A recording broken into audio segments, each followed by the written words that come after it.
So I'm here with hogweed, Heracleum sphondylium. It's an umbellifer, quite distinctive leaves, set this one apart.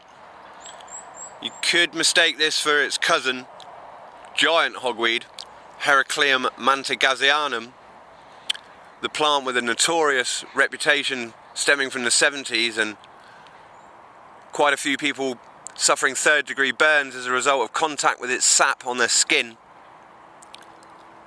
The molecules responsible for the phototoxic effects are furanocoumarins, also known as furucoumarins. Now these molecules are present in quite a few umbellifers, something around 20 in Britain that you could find, including common vegetables such as parsnips, celery. I know a farmer who's suffered mild blistering from the sap of flowering parsnip stems when he's cut them down. So there's a word of warning with harvesting this plant. Hogweed shoots are absolutely gorgeous. If you have any dermatological problems whatsoever, I would advise harvesting in the shade. Now obviously harvesting around spring equinox, the amount of sunlight and the intensity of the light is different to solstice. I suffer absolutely no effects harvesting this plant in the spring whatsoever. It'll be interesting to see. I'm prepared to rub some of this sap on myself in midsummer just to see the differences on my skin.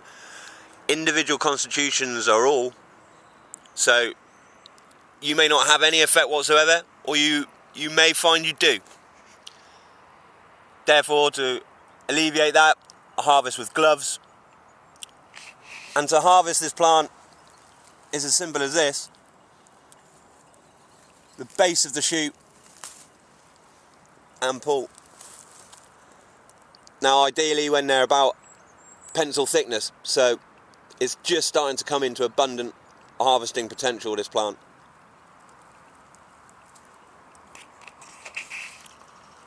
One of the easy ways you can tell if you have a normal hogweed or a giant hogweed, these bristles on the leaf stalk look much more like prickles on giant hogweed.